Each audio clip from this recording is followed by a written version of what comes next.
오늘 말씀의 제목은 알 수 없는 미래 앞에서입니다. 알 수 없는 미래 앞에서. 여러분은 모두 다 알 수 없는 미래 앞에 서 있죠. 내일도 우리는 어떻게 알 수가 없어요. 오늘 이야기는요, 사실 우리 교회 어른들에게 썩 중요하지 않을 수도 있어요. 근데 우리가 만나는 사람들에겐 중요해요. 그러니까 우리가 만나서 대화하는 사람들에게는 굉장히 중요한 일입니다. 또 우리 아이들에게도 중요합니다. 왜? 우리 아이들이 앞으로 이 얘기를 많이 듣고 살 거거든요. 그래서 오늘 설교 이야기가 물론 여러분에게도 도움이 되지만 여러분이 만나는 사람들과 함께 소통하는 과정에서 좀 도움이 되면 좋겠다라는 생각을 하게 됩니다. 네. 오늘 벌써 한 달이 지났어요. 오늘이 1월 마지막 주일입니다. 새해가 되면요, 많은 사람들이 사주를 봅니다. 사주라는 건 어른들은 다 알죠. 무당에 가서 혹은 뭐 무슨 철학관, 무슨 뭐 신점 이런 데 가면 이렇게 점을 보는 거예요. 참고로 저희가 살고 있던 저 예전에 살던 마천동은 우리나라에서 가장 점집이 많은 동네입니다. 진짜 한 집 걸러 한 집 있어요. 왜 그러죠? 우리 집 앞에 기가 좋나? 그런가? 집값이 싸요. 그래서 그리고 온 동네 사람들이 다 진짜 한 집 걸러 한 집이 점집이에요. 그래서 우리 밑에 바로 옆에도 일단은 덩치 근육질의 아저씨가 수염 기른 그 점 보주는 아저씨 있었어요. 그 아저씨 너무 무서웠어. 점을 보는 거죠. 근데 이 점을 아이들도 모르진 않아요. 얘들아, 너희들 오늘의 운세 이런 거 아마 봤을 겁니다. 행운의 뭐 이런 거 봤을 거예요. 무슨 아이들이 뭐 나는 뭐 무슨 자리야 뭐 이런 것도 미국은 그런 거죠. 외국에서는 전갈 자리 뭐 이런 것도 다 비슷한 거예요. 네. 우리가 기독교인이긴 하지만 사주팔자가 뭔지는 알아야 돼요. 왜냐면 사람들이 워낙 얘기를 많이 하니까요. 사주팔자가 뭔지 대충은 아세요? 사주팔자가 무슨 말인 건지 알아야 돼요. 사주가 뭐예요? 4개의 주가 뭘까요? 기둥주자예요. 4개의 기둥이 있는 거야. 기둥이 4개가 있어. 그리고 4개의 기둥에는 각각 글자가 2개씩 있어요. 그러니까 사주에 글자가 2개씩 있으니까 팔자예요. 이게 사주팔자예요. 모든 사람은 자기의 사주팔자를 갖고 태어난다 이거예요. 한국 사람들이 가장 중요한 단어 중에 하나입니다. 한국 문화에서요. 그럼 이걸 어떻게 정하냐? 여러분 들어봤죠? 이 산이랑 우연 이런 건 들어봤을 거예요. 자축인묘 진사오미 신유술에 들어봤죠? 네. 갑을병정 무기경신임계 들어봤죠? 이거를 순서대로 자갑, 축, 을, 인병, 묘정. 그러니까 거꾸로구나. 갑자, 을축, 병인, 정묘, 무진 해서 쭉쭉쭉 해서 이게 순서대로 돌아가면서 하면 얘가 60개의 조합이 나옵니다. 이 조합이. 여러분 최소 공배수 공부한 거 기억나죠? 10과 12의 최소 공배수가 60이에요. 그래서 이걸 조합해서 60개가 나와요. 그걸 60갑자라 그래요. 그래서 우리나라 환갑이 뭡니까? 60갑, 60번이 돌아왔어. 환갑. 그래서 어른들이 60살이 될 때 잔치를 벌이는 거예요. 인생을 한 번 턴을 살았다. 그래서 60년이 중요한 거예요. 환갑이 중요한 거예요. 자, 근데 이걸 어떻게 하냐면요. 올해가 무슨 년입니까? 올해가. 들어봤습니까? 올해? 갑진년이라고 들어봤어요. 갑진년. 올해는 갑진년입니다. 갑진년. 갑진년입니다. 이렇게 쓰는. 그럼 작년에 뭐였을까요? 개묘년이었습니다. 작년에는. 내년에 뭘까요? 을사년인 겁니다. 을사조야. 기억나죠? 그 을사년이 120년이 된 겁니다. 을사조야. 물론 을사늑약이 맞는 표현입니다. 역사적으로는 을사늑약. 네.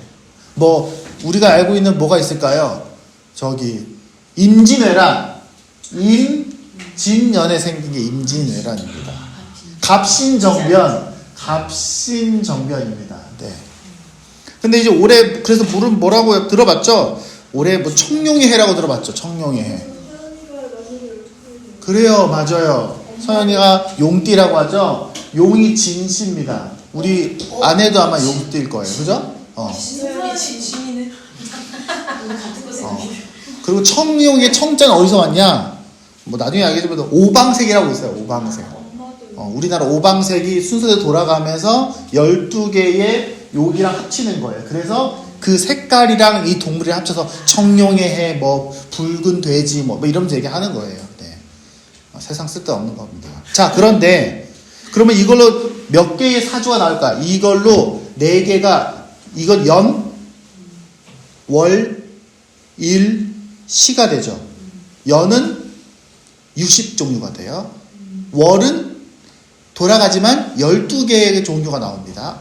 그리고 일은 60개가 나오고요. 순서대로 다 돌아가니까 시는 12개가 나와요. 그래서 60 곱하기 12 곱하기 60 곱하기 12 곱하면은 그래서 우리나라 역술협회 홈페이지 들어가면요. 51만 8,400개의 사주팔자가 있어. 이렇게 써 있습니다. 그럼 우리나라에는 대충 한 100명 정도가 같은 사주를 갖고 있는 거예요. 근데 문제는 뭐냐면요. 그래서 여러분 점 보러 가면 뭐 하냐면 너 몇 년에 태어났어? 몇 시, 몇 월, 몇 시 태어났어? 라고 물어봐요. 그러면 이제 그거 가지고 막 계산하는 척 해요. 그러면 그거 가지고 이제 너는 뭐 내년, 올해에 뭐 물을 조심해. 뭐 너는 내년에 결혼할 수 있어. 뭐 너는 동쪽에 가면 귀인을 만날 팔자야. 이렇게 얘기하는 거예요. 문제는 뭔 줄 아세요? 집집마다 사주팔자 푸는 방법이 모든 집이 다 달라요. 우리나라 역술이 10만 명이 모두가 다 다르게 해석해. 문제는 그거야.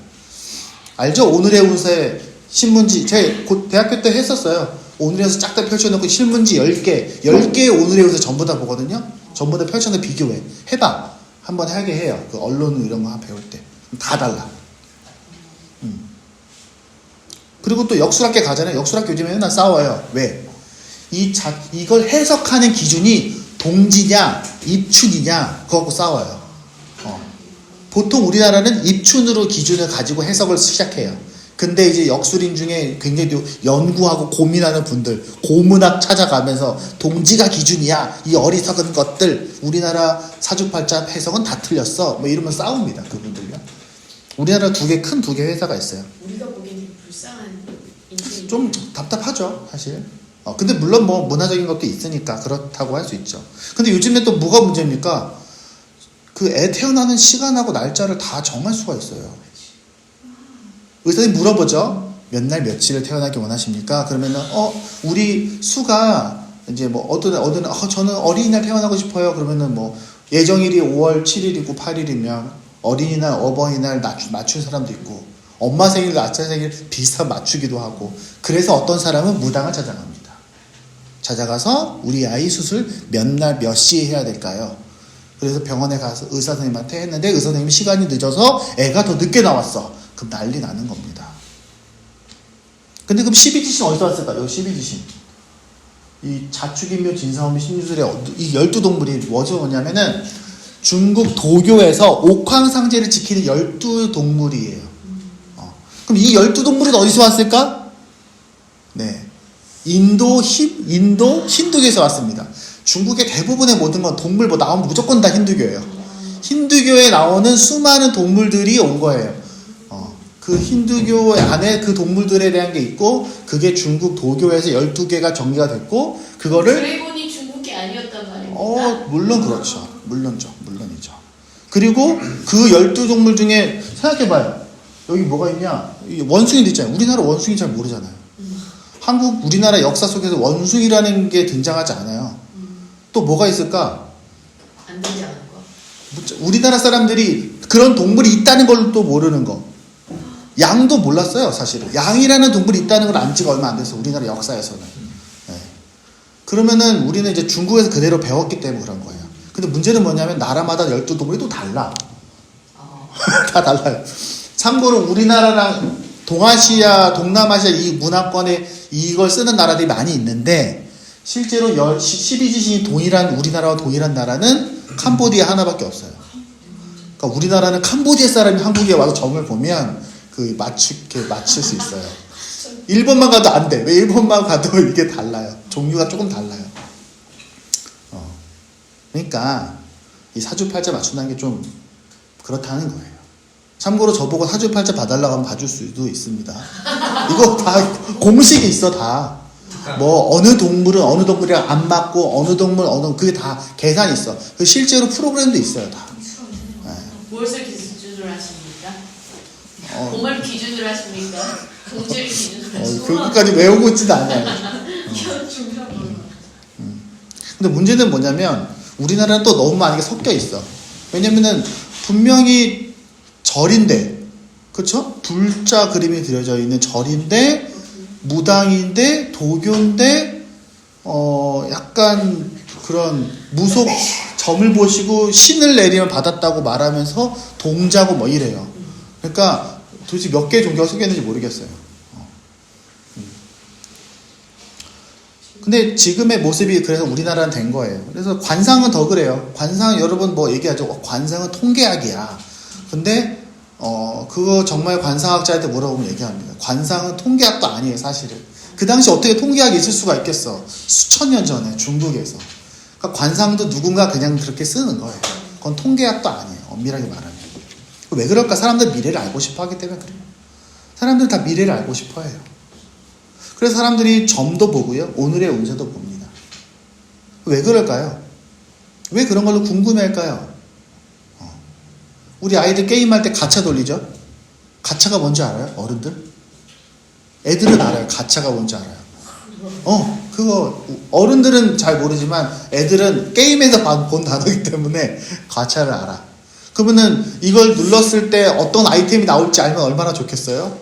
아이들은 그거 너무너무 궁금해합니다. 왜 그럴까요? 첫 번째 욕망 때문에 그래요. 내가 뭔가를 더 얻고 싶어서, 돈과 명예와 권력을 얻고 싶어서. 그것 때문에 무당에게 물어보기도 하고요, 부적도 쓰고요, 제사도 드려요. 또 웃기지 않아요? 내 사주팔자가 이래. 근데 부적을 쓰면 그거를 막을 수 있어. 그것도 웃기죠? 왜냐면 부적하고 사주팔자하고는 시작이 달라. 아예 다른 세상이야. 세계관이 달라. 무당은 더 달라. 귀신은 또 다른 세상이야. 세계관 자체가 다르고, 역사적으로 따져보면, 인류학적으로, 문헌학적으로 따져보면은 아예 다 다른 세계관이야. 쉽게 말하면 포켓몬스터 세계에 드래곤볼이 나타나는 거랑 비슷한 거예요. 근데 다 알죠? 우리나라 대기업 회장님들, 뭐 정치인들이 자기 전속 문화 갖고 있다는 얘기도 아마 많이 들어봤을 거예요. 옛날에 우리나라 뭐 정치적으로 큰 문제도 있었죠. 또 왜 그럴까? 두려워서 그래요. 사람들은 미래를 두려워합니다. 그리고 준비하고 싶어 합니다. 네. 그래서 뭔가 내가 돈을 쓰고 내가 뭔가 노력을 하면 뭔가 그것들 막을 수 있다고 생각하기죠. 하는 거죠. 얼마나 두려우면 그럴까요? 그리고 요즘에는 뭐가 그럴까요? 그래서 사람들은 두려우니까 보험을 들어요. 보험이 나쁘다는 게 아니라 그런 마음이 있다는 거예요. 더 좋은 대학에 가면 우리 아이가 더 행복하고 안전하고 풍요로운 미래에 살 수 있을 것 같아. 그러니까 부모들은 이 아이가 자신의 꿈과 자신의 비전을 향해서 목표를 향해 나아가는 과정에서 대학을 가는 게 아니라 우리 아이가 잘 먹고 잘 살 수 있는 그 미래를 위해서 보험을 드는 거예요. 그런 느낌도 있습니다. 근데 여러분 어떤가요? 우리 아이들은 어떨까요? 세상 사람들은 다 무서워하고 욕망하는데 우리에게도 그런 것이 있을 수도 있어요. 여러분 누군가 여러분의 자녀들에 대해서 이러쿵저러쿵 말한다면 어떨 것 같으세요? 성경이 뭐라고 말하는지 한번 보겠습니다. 제가 한번 읽어볼게요. 당신들은 당신들의 하나님이, 여기서 되게 계속해서 당신들의 하나님이라고 계속 강조합니다. 당신들의 하나님이 당신에게 주시는 땅, 너에게 주신 땅에 들어가거든, 우리가 이 세상에 들어가거든, 그곳에 사는 민족들이란 역겨운 일들 본받지 마십시오. 왜냐면은 그곳에 사는 사람들은 그렇게 살고 있으니까. 그 욕망과 두려움 때문에 그 문화 안에 살고 있으니까. 실제로 그렇습니다. 그들에게 어떤 사람인지 볼까요? 그들 가운데 자기 아들이나 딸을 불 가운데로 지나가게 하는 사람이 있다는 겁니다. 자기 자식을 제사로 바치는 거예요. 왜냐하면 그때에는 지금이랑 똑같다고 생각하면 안 돼요. 그때에는 자녀는 부모의 소유물이랑 거의 비슷해요. 그래서 내 자식 중에 제일 큰 아이, 큰 딸, 큰 아들을 제사로 바쳐서 내가 복과 안전을 누릴 수 있다, 이렇게 말하면 그렇게 하는 거예요. 실제로 그런 인신 공양에 대한 기록들이 있습니다. 그건 어느 문화권이나 다 있어요. 심지어 우리나라에도 있어요. 또 점쟁이는 어떤 사람들이냐면요, 이때 점은 그겁니다. 짐승을 죽여서 그 내장을 꺼내서 그 모양을 보고 점을 맞추는 거예요. 우리나라에도 그런 게 있었고요, 전 세계적으로 다 그런 게 있습니다. 사람들 참 신기하죠. 그런 거 되게 비슷해요. 이런 사람들이 많이 있었다는 겁니다. 네. 뭐 여기서 주문을 외는 사람도 있고요. 아브라카타브라 주문 외는 사람도 있어요. 귀신을 불러서 물어본 사람. 귀신을 불러서. 그 다음에 박수는 뭐냐면요. 남자 무당을 보통 박수라고 합니다. 그 다음에 혼백에 물어봐요. 혼백은 뭐냐면은 죽은 사람을 불러내는 거예요. 우리 죽은 할아버지가 참 지혜로운 분이셨어. 우리 할아버지를 불러주세요. 할아버지 부르는. 그래서 옛날에 성경에 보면요. 그 다윗 바로 앞단인 사울 왕이 죽은 사무엘을 불러달라고 부탁하는 장면이 나와요. 그게 이제 이런 내용입니다. 이런 일을 하는 사람은 주님께서 미워하십니다. 하나님은 그런 일을 본받지 않기 원합니다. 완전해라 이 얘기를 하는 겁니다. 네. 지금 이 말씀은 모세가 여러분 잘 기억하시는 것처럼 홍해에서 갈라져서 애굽을 탈출했잖아요. 이스라엘 사람들이. 이 사람들이 탈출한 이 사람들이 가나안 땅에 들어가기 전에 40년이 걸립니다. 40년이 먼 거리는 아니에요. 멀어서 40년 걸린 게 아니야. 그냥 며칠이면 가, 사실은. 근데 이거를 여기서 돌면서 여기서 40년 살게 해요. 왜? 여러 가지 이유가 있지만 여기서 살면서 이들이 하나님 백성으로서 훈련되는 겁니다. 그래서 가나안에 들어가기 전에 이제 모세가 말하는 거예요. 이제 너희가 들어가면 그런 사람들이 있을 거야. 근데 잘 생각해 보세요. 광야는요, 육신적으로는 힘들어요. 하나님이 주시는 음식과 하나님 보호하시지 않으면 하루도 살 수 없는 것이 광야입니다. 그런데 육신적으로는 광야가 힘들지만 영적으로는 온실과 같아요. 왜? 모세 말밖에 안 들으니까. 모세 외에는 들을 자가 없어. 하나님의 이 울타리 밖으로 들어가면 나가면 죽거든. 그러니까 몸은 좀 힘들 수 있는데 영적으로는 온실의 화초 같은 거예요. 근데 이 사람들이 가나안에 들어가면 그때부터 어떤 일이 벌어지냐? 육적으로는 좀 잘 살 수 있어요. 왜? 거기서 가서 농사도 짓고 장사도 하면서 잘 살 수 있어요. 하지만 영적으로는 거기는 참혹한 전쟁터와 같습니다. 우리 아이들도 그럴 거예요. 지금이야 애들이야 공부해야 되고 엄마 말씀 잘 들어야 되고 그렇죠? 하지만 지금은 우리 누구의 보호 아래죠. 우리의 보호 아래 있습니다. 얘네들이 나중에 20살이 되고 대학에 가고 사회에 나가서 자기가 돈 벌어서 맛있는 거 마음껏 사 먹을 수 있고 게임 아이템도 살 수 있고 하면은 애들 신나겠죠? 아이들은 거기가 더 자유롭게 살 수도 있어요. 독립하면. 하지만 어떻습니까? 영적으로는 거기가 진짜 전쟁터입니다. 여러분 기억하세요. 지금 여러분의 삶에서 잘 준비돼야 되는 거예요. 그래야 나중에 여러분이 커서 어른이 되어서 혼자 살아가야 될 때, 부모의 보호 아래 살지 않을 때, 그때의 그곳에서 싸워서 이겨내려면, 승리하려면 지금 여러분이 부모 안에서, 우리 공동체 안에서 잘 훈련 받아야 됩니다. 게다가 가나안 땅에는 모세 같은 사람들이 많이 있죠. 모세보다 더 멋지게 생기고, 모세보다 더 말 잘하고, 모세보다 더 화려한 연출을 할 줄 아는 사람들이 아마 많이 있을 겁니다. 네. 그래서 그 사람들 어떻습니까? 내가 너희에게 돈과 명예와 권력을 줄 수 있어. 혹은 너희가 제대로 안 하면 내가 너에게 큰 고통도 줄 수 있어. 하면서 욕망과 두려움을 자극합니다. 네. 그래서 왕부터 백성들까지 중요한 결정이 있을 때, 국가 중요한 결정, 이 전쟁 할 것인가 말 것인가 이런 거 할 때 다 점을 봅니다. 실제로 성경 구약의 고대 근동의 많은 문헌들 속에서 있었던 많은 유물들은 전쟁을 할 것인가 말 것인가를 결정하기 위한 그런 자료들이 굉장히 많이 있습니다. 너무 중요하니까. 네. 또 자연재해가 일어났어. 병이 났어. 그럼 찾아가는 겁니다. 무당을 찾아가는 거예요. 지금은 우리가 아프면은 당연히 병원에 가겠지만 옛날에는 무당 찾아갔으니까. 우리나라도 그랬어요. 근데 지금도 많아요. 지금도 그래요. 우리나라에 무당이 얼마나 될까요? 점집이 몇 개나 될 것 같아요. 점집이. 우리나라 무속단체가 크게 2개가 있어요.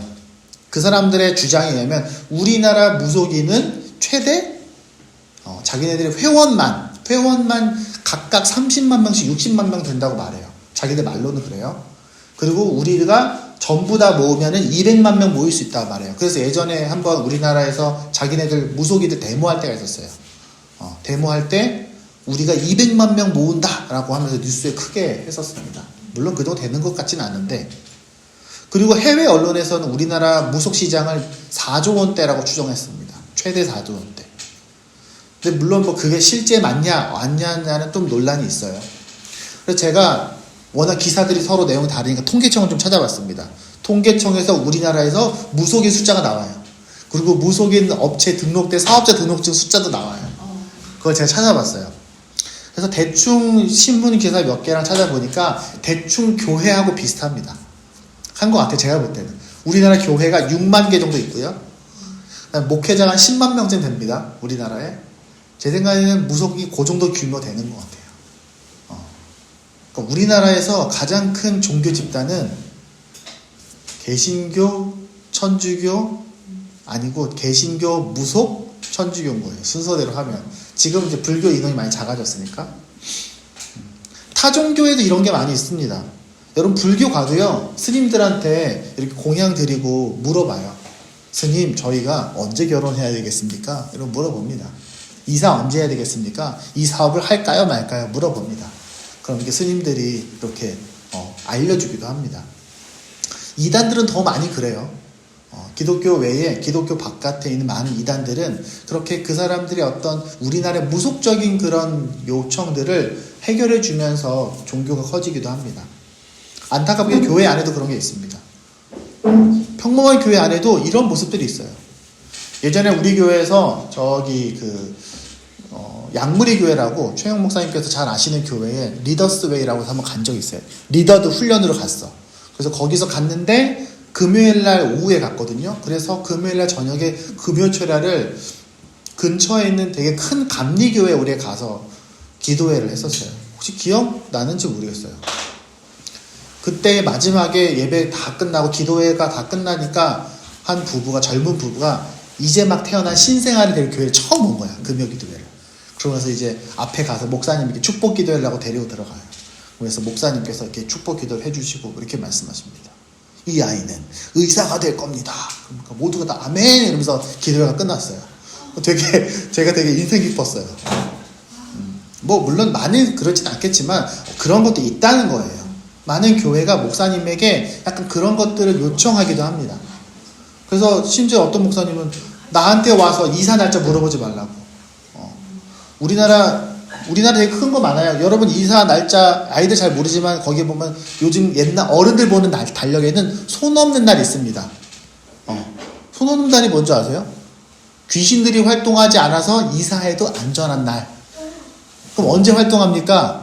우리나라 음력으로 봤을 때 뒤에 0이나 9로 끝나는 날짜에는 손 없는 날, 귀신이 활동하지 않기 때문에 이사해도 된다 그래갖고 음력을 해갖고 날짜가 다 써 있어요.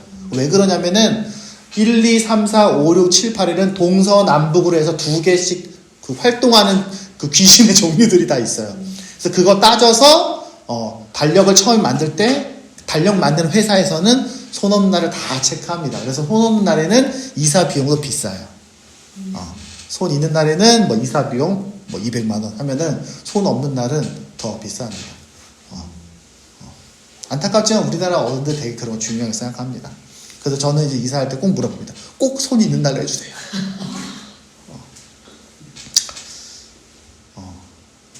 이 세상에 그런 게 많이 있습니다. 근데 그것만 있을까요? 요즘에는 그런 걸로 젊은 사람들이 유혹받지 않는 것처럼 보입니다. 그럼 어디로 갑니까?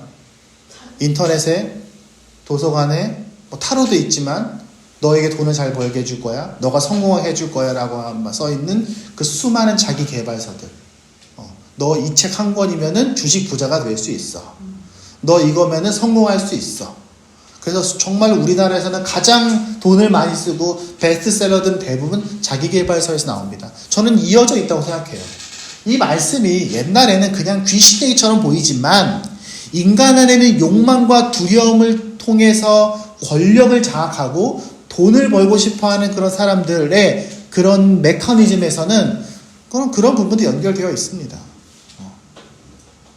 그래서 성경은 뭐라고 말합니까? 하나님은 이거 정말 싫어하셔. 뭐라고 하냐면 토해바라고 하면 토해바. 가증스러워하신다. 혐오하신다. 역겨워하신다고 성경에 써 있습니다. 물론 사람들이 이렇게 생각할 수 있습니다. 아니 뭐 그게 그렇게 중요한가? 뭐 사주팔자 좀 볼 수도 있고 뭐 무당 좀 찾아갈 수도 있고 옛날에 우리 집 지나갈 때 무당집 아저씨 지나면 저 꼭 인사했어요. 되게 친절하게 웃으면서. 그래서 그 아저씨 알아요. 내가 새집 3남매 아들 아빠라는 거 알아요. 그 성경에 우리가 뭐 많이 구체적으로 좀 써있는 것도 아니니까 궁금하니까 물어볼 수 있죠. 가나안 종교들도 이것도 다 문화 아닙니까 이거? 우리나라도 다 대중 민속 문화라 그래갖고 여러분 요즘에 그 KBS 뭐 이런 데서 명절 되잖아요. 그러면 이제 막 창하시는 분들 이렇게 전통 문화 하신다는 분이 나와요. 제가 보고 깜짝 놀랐어요. 그냥 굿하는 장면을 그대로 보여주는 거예요. 굿하는. 내가 봐도 이거는 굿 순서야. 근데 우리나라에서 굿을 빼고 한국 문화를 생각할 수 있을까? 그것도 쉽진 않아요. 그러니까 우리가 알긴 해야 된다라는 거예요. 제가 얘기하는 거는. 왜냐면 모든 문화 안에는 종교적 요소가 있거든요. 그러니까 종교적 요소가 있으니까 이거 우리 절대로 안 해! 라고 말하는 게 아니라 종교적 요소가 있다는 걸 우리가 알 필요가 있다라는 겁니다. 네.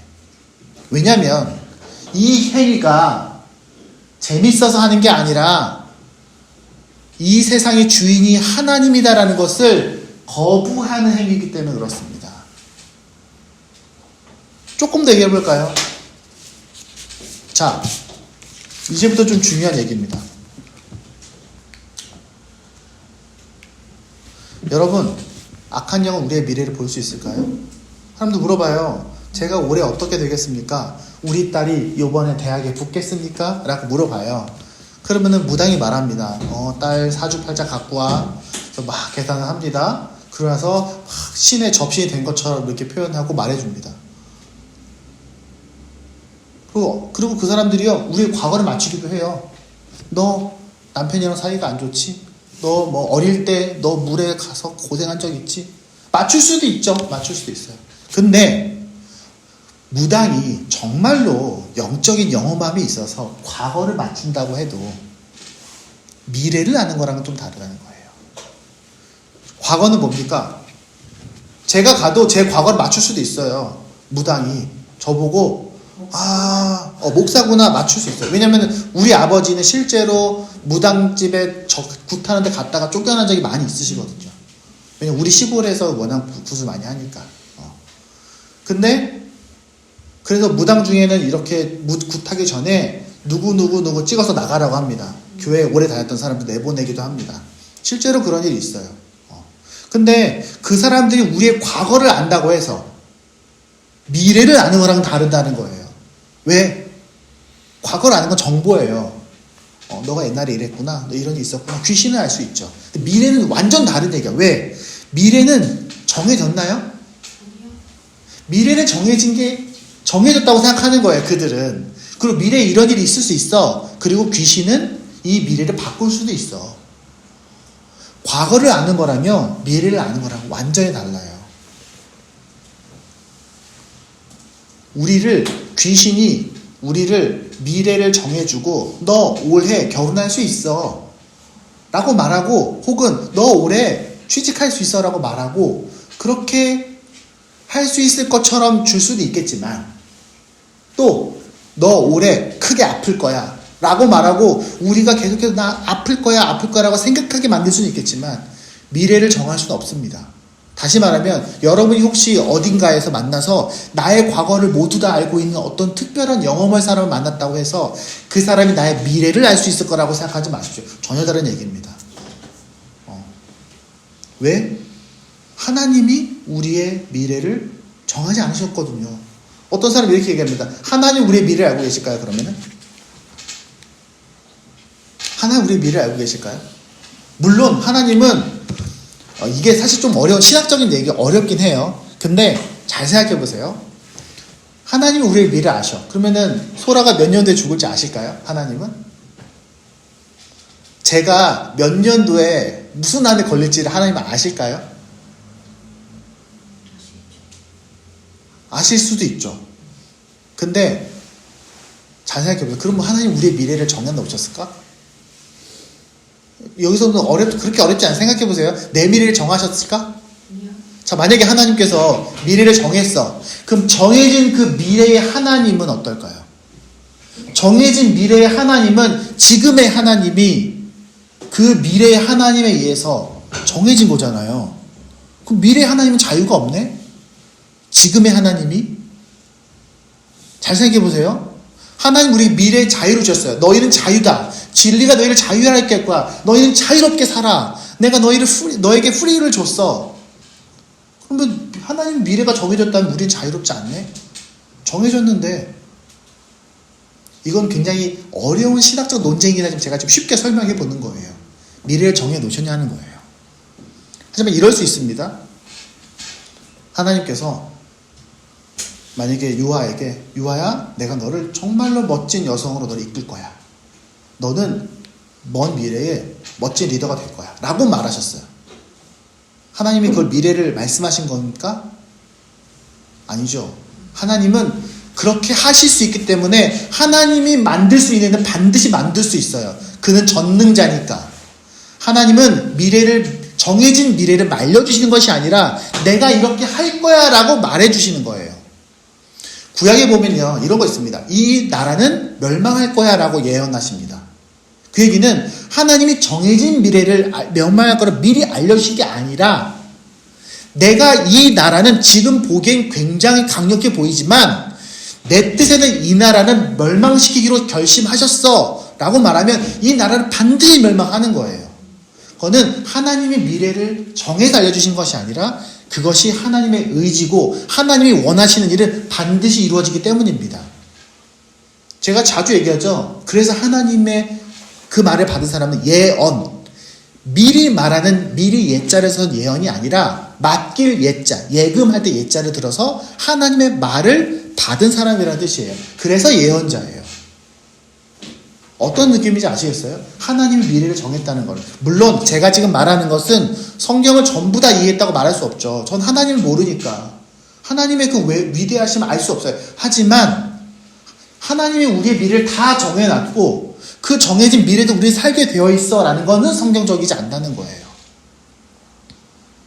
하나님은 내일 비가 올 거야 라고 말씀하실 수 있어요. 그리고 내일 비가 오게 하실 수 있습니다. 하지만 내일 비가 오기로 정해졌고 하나님도 어쩔 수 없어. 내일 비가 오게 될 거거든. 이건 아니라는 거예요. 그러므로 하나님은 말씀하시는 건 뭡니까? 하나님은 모든 역사에 대해서 완전하게 신뢰 주고 계시지만 우리에 대해서는 하나님 우리의 미래를 감추셨다는 거예요. 알 수 없다는 겁니다. 그래서 하나님 우리의 미래를 알기 원하지 않으십니다. 성경 우리가 자유하다고 말하고 있으니까. 그러니까 여러분 어디 교회 가서 어느 사람 만나서 어떤 사람 만나서 우리의 미래에 대해서 함부로 말하거든 그런 미래에 대한 말들이 나를 제한할 수 없다라고 말해도 됩니다. 여러분의 미래는 오직 하나님 안에 감추어져 있다는 겁니다. 그럼 우리가 어떻게 해야 됩니까? 내 미래는 어떻게 되죠? 하나님은 우리와 함께 미래로 만들어가길 원하십니다. 미래는 하나님의 것이고요. 절대로 하나님의 손을 침범할 수 없습니다. 우리의 미래는요, 하나님의 그 선한 뜻과 우리가 그 하나님께 순종하면서 하나님과 함께 만들어가는 거예요. 만약에 제가 아까 잠깐 그런 얘기도 했습니다. 우리가 만약에 산을 오른다면, 우리 아이들이 산을 오른다면, 뭐 골짜기도 있을 수 있고, 뭐 돌밭도 있을 수 있고, 뭐 가시밭이 있을 수도 있습니다. 하나님이 이 모든 것들을 우리와 함께 하신다는 거예요. 산에 오를 때까지. 근데 주위에서 옆에서 호랑이가 으르렁거리면 무섭겠죠. 저 옆에서 큰 돌덩이가 쿵쿵 떨어지는 거 보면 무섭겠죠. 하지만 그것들이 우리가 이 길을 가는 데에 우리를 방해하지 못한다는 거예요. 그리고 우리가 가는 그 어떤 길이라도 하나님 우리와 함께 하신다는 겁니다. 산이가, 우연이가, 유하가, 승현이가 앞으로 살 때 항상 재밌고 기쁘고 행복하고 편안할 거라고 생각하지 않아요. 기대하지도 않아요. 원하지도 않습니다. 당연히 힘들겠죠. 얘네들도 어느 날 골방에 앉아서 혼자서 밤새 우는 날이 있을 수도 있겠죠. 어느 날 절망해서 하나님 앞에 소리 지르면서 울 수도 있습니다. 하지만 중요한 건 뭡니까? 그때에도 하나님은 우리 아이들과 함께 하실 거다라는 믿음입니다. 그 믿음 때문에 우리가 걱정하지 않고 기도하는 거예요. 여러분 잘 들으세요. 승현이, 유하, 우연이, 산이 잘 들으세요. 여러분의 미래는 정해져 있지 않아요. 하나님은 여러분의 미래와 함께 하실 겁니다. 하나님과 함께 여러분의 미래를 만들어 가세요. 하나님이 여러분의 원하시는 미래는 다른 게 아니에요. 하나님이 원하시는 미래, 하나님께서 여러분과 함께 만들어 가신 미래가 있어요. 잘 생각해 보세요. 내가 사람들이 어떻게 살고 있어, 사람들이 이러쿵저러쿵 말하는 거, 그런 거에 영향을 받지 않기를 바랍니다. 하나님이 나와 함께 무슨 미래를 만들어 가기 원하시는가? 예를 들어서 산이가 나는 저 자연현상을 볼 때마다 나는 우리 지구가 잘 지켜져 있다고 생각해. 하나님이 우리에게 주신 이 귀한 지구가 너무 소중한데 더 건강하게 가꾸는 것이 우리의 책임이라고 생각하고 난 이 일을 위해서 하나님과 함께 이 일을 하고 싶어 라고 말하면 하나님이 그 일을 하기 위해 도와주실 거예요. 그건 하나님의 일이니까. 만약에 승현이가 나는 사람들을 돕고 지키고 도와주고 하는 사람이 되고 싶어. 그것이 어떤 역할일 수도 있겠죠. 정말로 뭐 소방관일 수도 있고 경찰일 수도 있고 군인일 수도 있습니다. 하나님, 제가 이 일을 위해서 하나님과 함께 하나님이 이 땅에 주신 소중한 생명들을 지키는 사람이 되고 싶습니다. 하나님이 그 일을 하게 하실 거예요. 그 세상 그 어떤 것도 여러분에게 영향을 줄 수 없어요. 하나님의 뜻이 반영된 미래를 하나님과 함께 만드는 겁니다. 하나님, 저는요 사람들에게 사기를 쳐서 큰 부자가 되고 싶습니다. 그 미래 하나님과 함께 하시지 않아요. 하지만 하나님, 저는 사람들을 축복한 사람이 되고 싶습니다. 하나님이 주신 이 세상을 축복한 사람이 되고 싶습니다. 그 뜻을 갖게 할 수 있도록 우리가 도와줘야 된다는 거예요. 우리 부모가 할 일은 그것들이에요. 우리 아이들이 하나님의 뜻을 깨달아서 내게 주신 관심과 능력과 달란트와 내게 주신 것들을 최대한 잘 발견해서 그래서 하나님과 함께 하나님이 꿈꾸는 미래를 찾아가는 것. 그리고 그것에 그 누구도 방해할 수 없습니다. 내게 주신, 그래서 하나님 내게 어떤 능력을 주셨죠? 내가 무엇에 관심이 있죠? 내가 뭘 좋아하죠? 내가 뭘 할 때 행복합니까? 그것을 발견하는 겁니다. 나만이 아니라 하나님이 나에게 뭘 주셨는가. 제가 가끔 얘기했어요. 저도. 제가 고등학교 3학년이 됐을 때 내가 제일 행복한 게 뭘까? 나는 성경을 읽고 성경 안에 있는 진리들을 찾아내고 사람들하고 같이 그 얘기를 하는 게 너무너무 행복한 거예요. 근데 그건 누구나 행복할 수 있어요. 근데 나 이거 잘할 수 있을 것 같은 거야. 그래서 내가 이 일을 하는 거예요. 하나님이 우리를 이 땅에 태어나게 하시고 우리 함께 만들어가기 원하시는 각자의 미래가 있습니다. 우리 또 엄마 아빠 다 젊잖아요. 또 하나님 모르죠. 또 어떤 방향으로 이끄실지. 각자 하나님께서 우리 각자 한 사람 한 사람에게 같이 가기 원하시는 하나님의 미래가 있을 겁니다. 또 그걸 발견하세요. 내 삶이 크게 바뀌거나 혹은 뭔가 큰 변화가 있어서 내가 지금까지 쥐고 있던 그 것들이 흔들어진다 하더라도 걱정하지 마세요. 왜? 하나님은 우리의 미래에 함께 만들어 가실 하나님의 예비하신 길들이 있기 때문에 그렇습니다. 말씀을 맺겠습니다. 우리는 분명히 알 수 없는 미래 앞에 있습니다. 내일이 크게 변할 것 같진 않아요. 근데 가끔은 크게 변할 것 같은 상황들도 올 수도 있습니다. 오늘 본문은 가나안의 이방 종교에 대한 본문이에요. 하지만 이 모세가 경고한 어떤 면에서는 미래에 대한 잘못된 태도, 미래 앞에서 알 수 없는 미래 앞에서 우리가 하나님에 대해 어떤 마음을 가져야 되는가에 대한 얘기도 합니다. 세상에 쓸데없는 말이 휘둘려서 유혹당하거나 두려워하거나 끌려다니지 않으시기 바랍니다. 뉴스 보면요, TV 보면요, 책 보면요, 겁날 수도 있습니다. 야, 나 이렇게 먹고 살 수 있을까? 뉴스 보면요, AI가 모든 직업을 다 대체할 거래요. 뉴스 보면요, 이제 인간들은 다 어떻게 될 거래요. 자연환경을 보면요, 우리는 정말로 이제는 어마어마한 환경오염 속에 살게 될 거래요. 그런 걸로 두려워하지 마세요. 하나님이 다 살게 하세요. 그리고 세상 사람들은 근데 두려워하잖아요. 그런 사람들을 여러분이 우리가 도와주는 누가 되었으면 좋겠습니다. 세상 사람 다 그런 걸 끌려다녀요. 그럴 때 걱정하지 마. 나는 하나님을 믿기 때문에 그런 거 두려워하지 않거든. 너도 그런 거 두려워하지 않았으면 좋겠어 라고 말해줄 수 있는 우리가 되길 바라요. 그리고 그 무엇도 우리를 간섭할 수 없는 미래가 되길 바랍니다. 고난과 어려움이 없다는 것이 아니라 반드시 하나님이 이겨낼 방법을 주실 겁니다. 그건 절대로 바뀌지 않는 진리입니다. 그렇게 만들어가는 미래가 하나님께 기쁨이고 하나님께 영광입니다. 하나님의 영광이 되려면 하나님 반드시 그렇게 하실 거예요. 그것이 바로 우리가 함께 하나님과 함께하는 그 미래는 그 무엇도 간섭할 수 없는 미래로 우리를 이끄실 겁니다. 이 예배가 끝나고 또 우리는 세상으로 나아가겠죠. 학교로, 직장으로, 또 많은 만남들 속으로. 그곳에서 만들어가는 그 미래가 하나님과 함께 우리와 하나님만이 할 수 있는 그 미래로 우리를 이끌어 가실 것을 믿습니다. 기도하겠습니다.